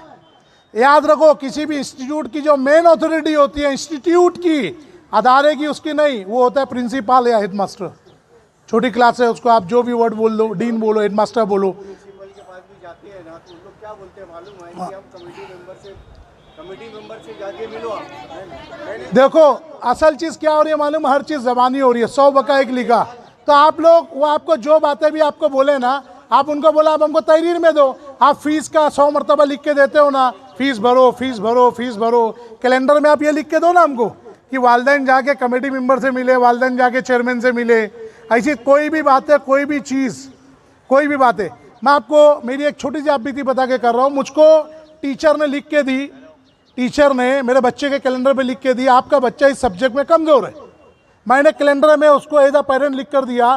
तो मैडम ये बहुत अफसोस की बात है कि आपको लाइन ऑफ टीचिंग बहुत इंप्रूव करना पड़ेगा, आपको नॉलेज बहुत इंप्रूव करना पड़ेगा। मेरा बच्चा अभी तक जाहिल है, आपके पास पढ़ के इतना हज़ारों रुपया फीस देकर, तो आप बहुत नाकारा हो। इसका मतलब मैडम आपको मेरे बच्चों को आप पढ़ा नहीं सके। भाई मैं भिवंडी के क्या, मैं इंडिया लेवल पे ब्रिलियंट लोगों में तो मेरी औलाद इतनी नाकारा रहेगी, मैं नहीं मान सकता। आपके अंदर कमी है, आप अपने में इंप्रूव लाओ, सेल्फ स्टडी बढ़ाओ। मैंने ये लिख के दिया, उस दिन जो कैलेंडर ही गायब हो गया, कैलेंडर ही गायब हो गया। बात समझ में आ रही है आपको? तो भाई देखो, ज़बानी मत बोलो, वहाँ जाएंगे वो आएंगे, बहुत अच्छी बात। देखो उनकी बोलते हैं ना, जैसे जिन की जान तोते में, दुखती नफ्स है पैसा, वो पैसा भरने वाले पेरेंट्स हैं। पेरेंट्स जब तक पैसा भरेंगे नहीं, वो आपके आगे पीछे गोल गोल रानी इतना इतना पानी घूमते रहेंगे। ठीक, और है बोलिए, सवाल लीजिए फटाफट। 13 तारीख को मीटिंग होने वाली है। एक मिनट सर, एक मिनट। 13 तारीख को जो मीटिंग होने वाली है, 13 तारीख को जो मैनेजमेंट के साथ मीटिंग है, इसमें सुबह 11 बजे शार्प सबको पहुंचना है। लेकिन वहाँ पे सवाल करने के लिए बंदा कौन खड़ा होगा? पब्लिक पेरेंट्स तो सब जमा होंगे, लेकिन सवाल करेगा कौन? इसमें गुजारिश है कि आप अगर वक्त हो तो आप आ जाएंगे तो बहुत बेहतर रहेगा सर। देखो, जब मेरे पीछे कोई भी नहीं था ना, तब भी मैं अकेले लड़ा हूँ। मैंने आपको बोल दिया, वो वापस दोहरा की ज़रूरत नहीं है। मैं वो बंदा हूँ जो अकेले उनको पूरा, उनको क्या मैं अच्छे को पूरा पढ़ा अल्हम्दुलिल्लाह। देखो ये जंग आपको शुरू करना, कोई आपको फांसी नहीं देने वाला है, करना आपको है। मैं जो GR आपको दूँ, आप पढ़ो, आप कोशिश करो, मैं बिलाशुबा आपके पीछे हूँ, कोई दो राय नहीं। फ्रंट फेस पे भी आऊँगा, जहाँ कहीं मेरी हक के लिए ज़रूरत पड़ेगी। मैंने कहा ना, किसी अदारे, किसी इंस्टीट्यूट या किसी मैनेजमेंट से हमारा झगड़ा नहीं है। हमारा झगड़ा हमारे साथ हो रही नाइंसाफ़ी से, हमारी जो हक तलफी हो रही है, हमारा झगड़ा उससे है। हमारे झगड़ा जालिम से नहीं, उसके जुल्म से, काफिर से नहीं, उसके कुफ्र से, इंसान से नहीं, उसके अंदर की बुराई से। बात समझ रहे हैं आप? तो सब आऊँगा, लेकिन आपको फेस करना है, मैनेजमेंट को पहले आपको फेस करना है। और इसमें आप सोचिए मत कौन बात करेगा, आप ये चीज़ सोचिए मत कि उसको आप उसमें कौन बात करेगा। बात आप सभी लोग करोगे, बस इतना है कि मंगल बाजार की तरह चाँव चाँव नहीं करना। बात समझो, एक जन बोले तो दूसरा खामोश रहना, सुनना उसकी बातों को। यहाँ तक कि अगर तुमको किसी को बोलने की, जिसको हिम्मत नहीं है, झिझक होती है, तो अच्छे बोलने वाले के कान में जाकर उस बात को बोले कि देखो ये सर या मैडम मैं ये बोलना चाहते हो, आप मेरी तरफ से ये बात बोलो। आप उनको आगे करो, वो बोलेंगे आपकी तरफ से। वहाँ आपके अंदर जितने अच्छा आप यूनाइट होगे, आपकी यूनिटी आप दिखाओगे ना, उतना अच्छा इंप्रेशन वहाँ पर पड़ेगा। वो लोग उतनी जल्दी आपके सामने सरेंडर होंगे। तो ये बेफिक्र रहो कि मैं आऊँ आप आऊँ, सब नवीद बेताब है। ये मेरा कॉन्सेप्ट है कि आप सब जितने बैठो सब नवीद बेताब हो। डरने की ज़रूरत नहीं है, कोई आपको फांसी नहीं लगने वाली है, आपके बच्चे को कोई सज़ा नहीं लगने वाली है। आज मैं आप लोगों के सामने बिल्कुल इसी तरीके से मैं आप लोग के सामने एक वो करने वाला था कि एक ऐसा एप्लीकेशन बाकायदा लिख के लाने वाला जो आपके बच्चों को प्रोटेक्शन को, मैंने एडवोकेट को, वकील को दे भी दिया उस चीज़ को कि इस तरीके से आप ऐसा ऐसा ड्राफ्ट करो, ये करो। लेकिन आप लोग की तरफ से रिस्पॉन्स ज़ीरो था। फिर मैं आपको बोल रहा हूँ, आपके बच्चे के साथ ना कुछ होने वाला है, ना कोई नाइंसाफ़ी होने वाली है, ना कुछ होने वाला है। आपके बच्चों को आपका जायज़ हक मिलेगा। कोई आपके साथ कुछ भी नहीं कर सकता, कोई आपके साथ कुछ भी नहीं कर सकता, कुछ भी नहीं हो सकता। बिल्कुल आपको आपका हक मिलेगा, आपको डरने की कोई ज़रूरत नहीं है। बिल्कुल बिल्कुल हक तरीके से आपको आपका अपना काम करना है, ठीक है? आप जाओ, बात करो, कुछ नहीं होगा, फिर आपको डेट देंगे वो, फिर आपको डेट देंगे। लीजिए क्वेश्चन, आन दो उनको, आन दो, वादा नहीं है। लो बोलो, बोलो ना, माइक पे बोलो, माइक पे बोलो, माइक।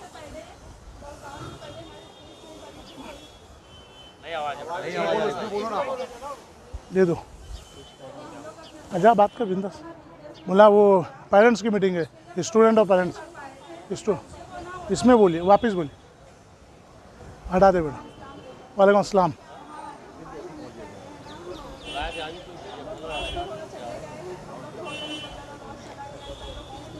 माइक में तो जोर से बोलिए।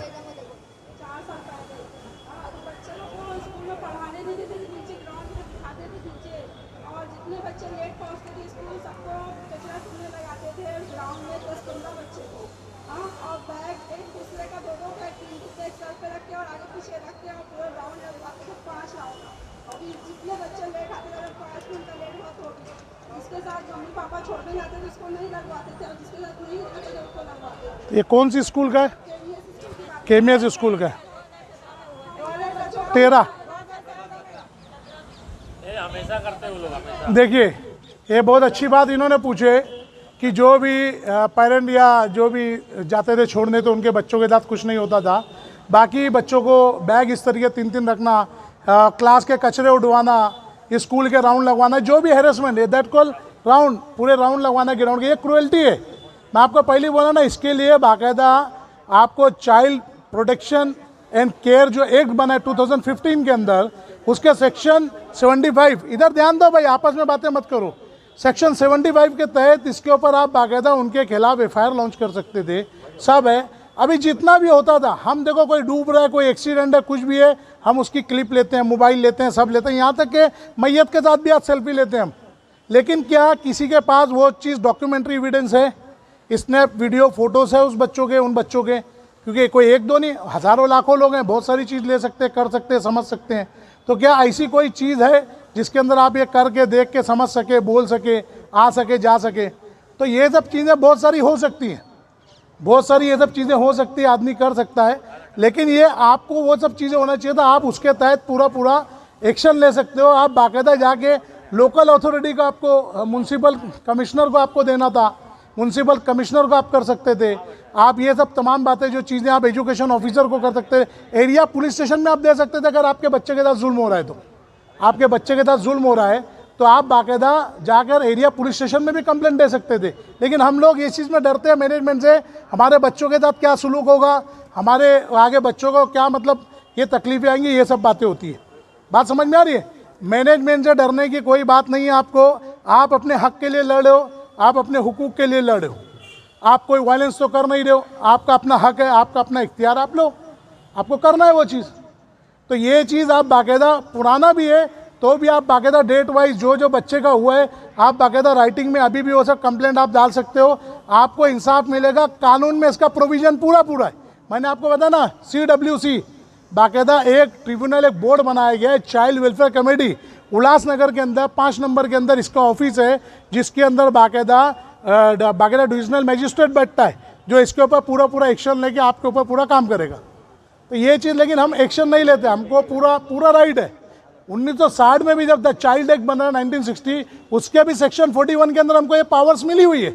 बच्चे के साथ कोई नाइंसाफ़ी होती है, कुछ होती है तो, लेकिन यहाँ जब असल चीज़ें जब आ जाती है हमारे साथ, कि जब एक्शन लेने की बात, तो हम क्या सोचते हैं, हमारा बच्चा 5 साल पढ़ना है, 4 साल पढ़ना है, 3 साल पढ़ना है, तो कौन ये सब बार बार झेलेगा? वो डराते, डरने की कोई ज़रूरत नहीं है वो चीज़ें। तो आज भी अगर आप चाहते हैं तो इसके खिलाफ अगर आपको कंप्लेंट डालना है या कोई एक्शन लेना है तो पूरा आप उसके ऊपर एक्शन ले सकते हो। जो गाइडलाइन, जो मदद चाहिए, इंशाल्लाह मैं वो आपकी करने को तैयार हूँ।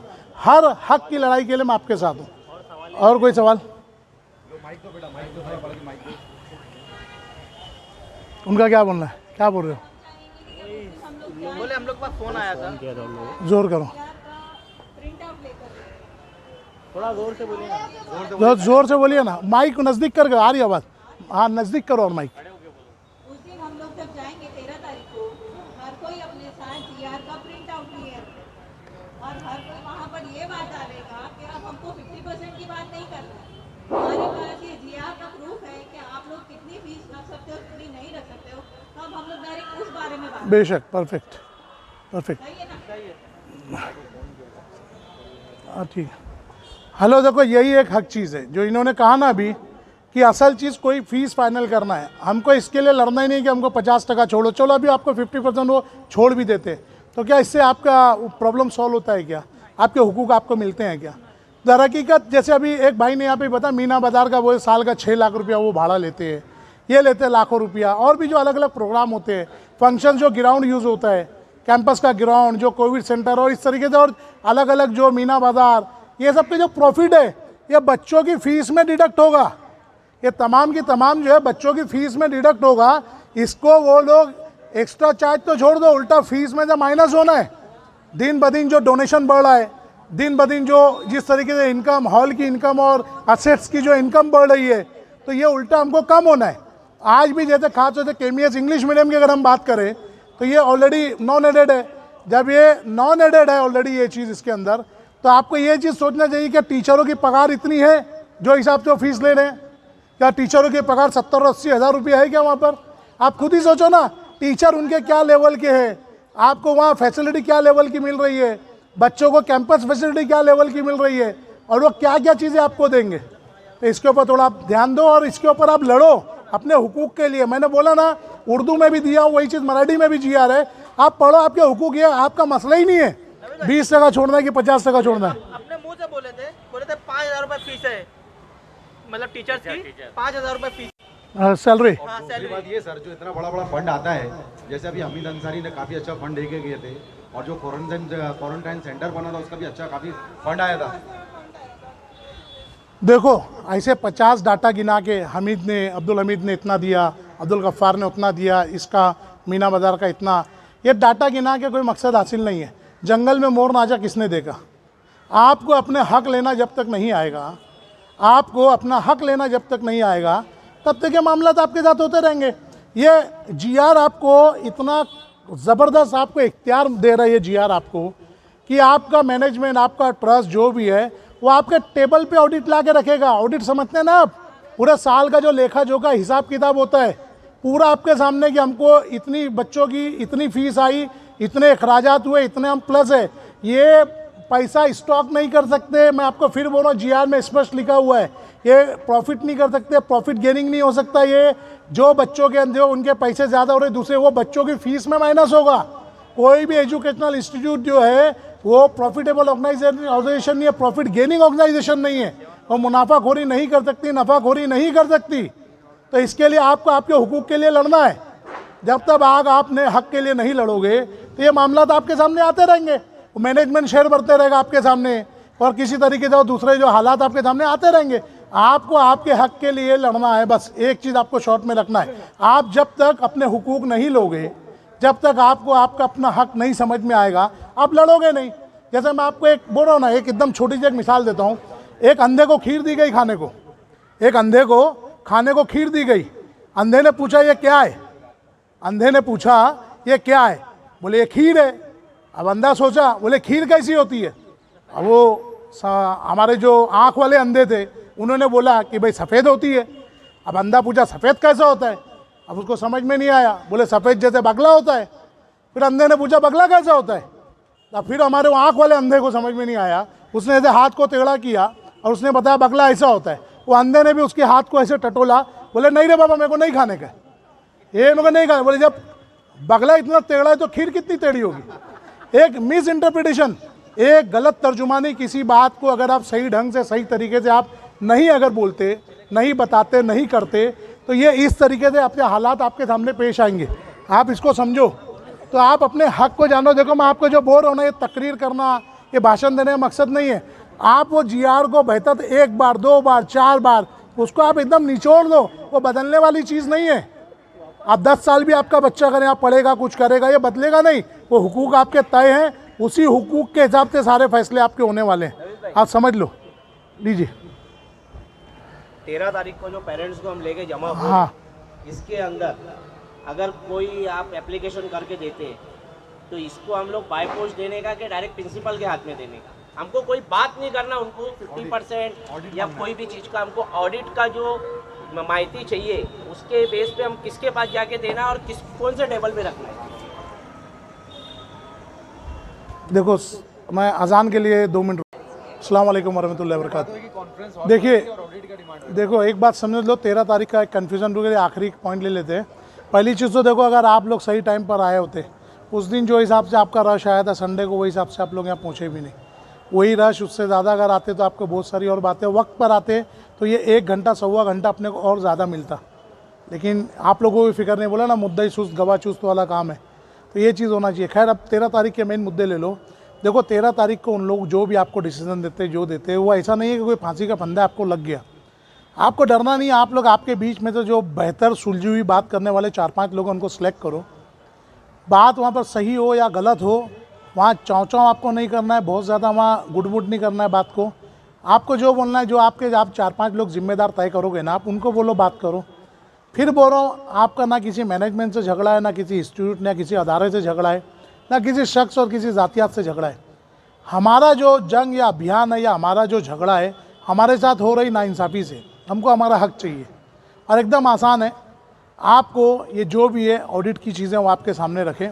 तो बोलेंगे आपको CA के पास रहता है देखो इस ताल्लुक से जो आपको हज़ार सवाल वो करेंगे कि ये ऑडिट सीए के पास होता है, वो साल में एक बार होता है, आप किसी से भी पूछ लो, आपको नहीं मालूम क्या, ऐसे जो भी वो बकवास करेंगे। आप इतना समझ लो, ऑडिट वो आपको जब चाहे जब आप मांगोगे, जब भी आपका पीटीए मतलब तय करता है, चाहे महीने में दिखाना है, चाहे 15 दिन में दिखाना है, चाहे साल में, उनको ला कर दिखाना है। उनकी फ़ाइल या उनका ऑडिट वो सीए के पास रहे या किसी पीए के पास रहे, उसका आप जिम्मेदार नहीं हो।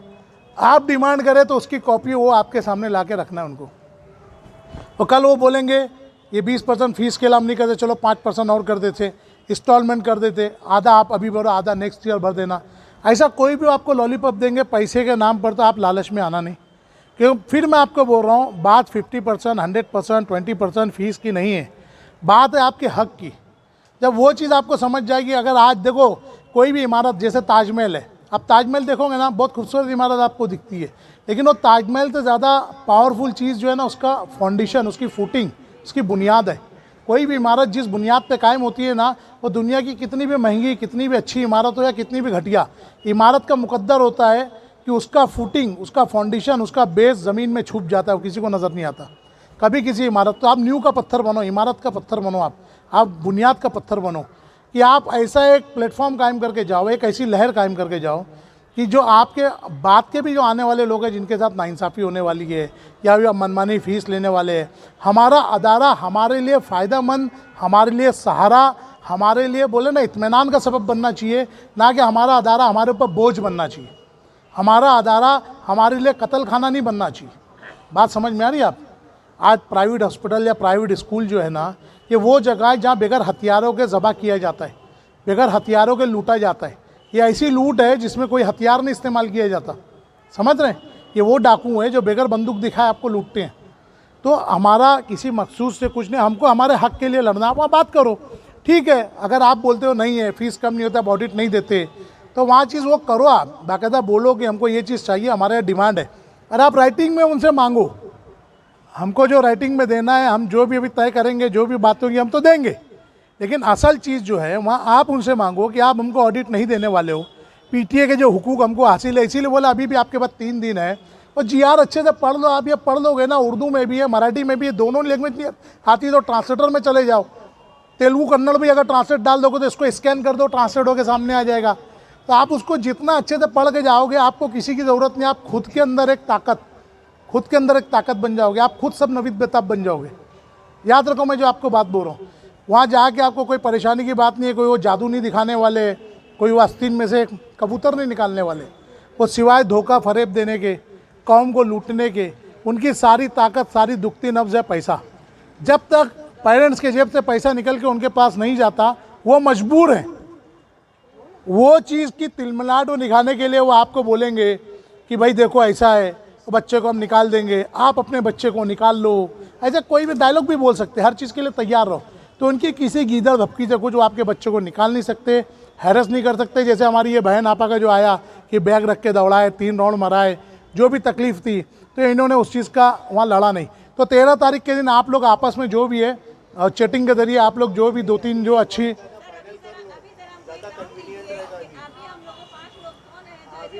देखो ये तो मैं इनमें नहीं जानता कि आप लोगों में बात करने वाले कौन लोग हैं। वही चीज़ आप लोग आपस में डिसाइड करके आप लेडीज़ के व्हाट्सएप पे डाल दो, तो जो भी अगर नाम डिसाइड होता है तो मैं जेंट्स के व्हाट्सएप पे भी डाल दूंगा उसको, जेंट्स में जो डिसाइड होगा मैं लेडीज़ के व्हाट्सएप में डाल दूंगा। समझ रहे? यहाँ पर अभी इसमें कौन चाहेगा कि वहाँ बात करना, कम से कम हाथ तो उठाओ अगर कोई चाहता है। ये आपका नाम मैडम? राना मैडम, आप बात करेंगे मैनेजमेंट से। आप वो ग्रुप में हैं, केमीएस के व्हाट्सएप ग्रुप, आप जाके आप पहली फुर्सत में पहले जीआर पढ़ोगे। मराठी का नहीं आता तो उर्दू का, वो जीआर में जो भेजा हूँ मैंने, छोटे छोटे कानून के क्लिप्स लाइक है मत। तो मैं 1 मिनट के लेकर गुजारिश करूँगा राना मैडम। हाँ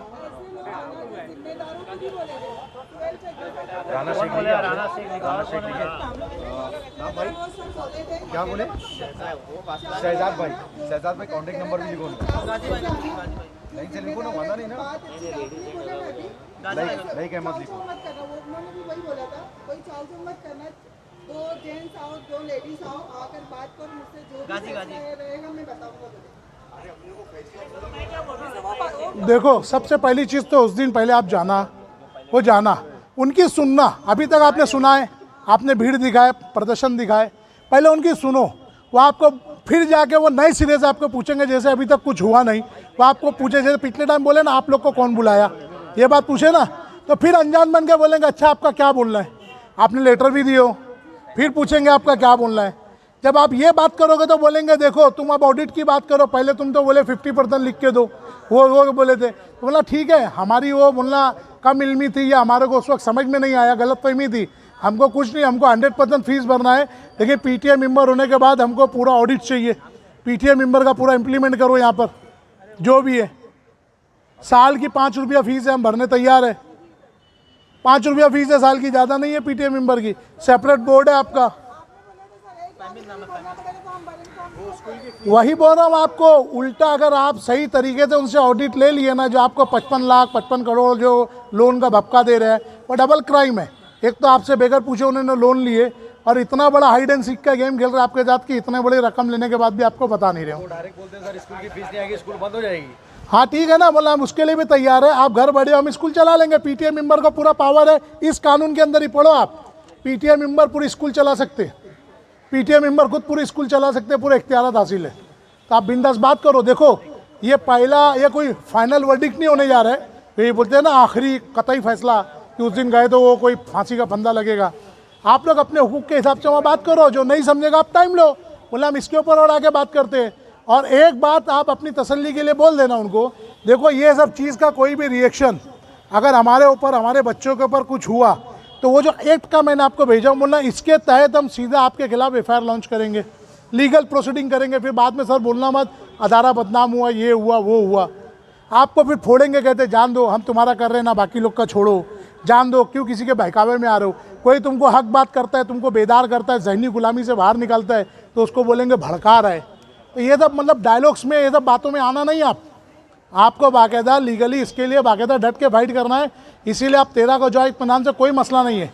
और मेरी समझ से ये 13 तारीख को ये कुछ एप्लीकेशन वगैरह, 13 तारीख को 11 बजे आप लोग को जाना है, बिला झिझक जाइए और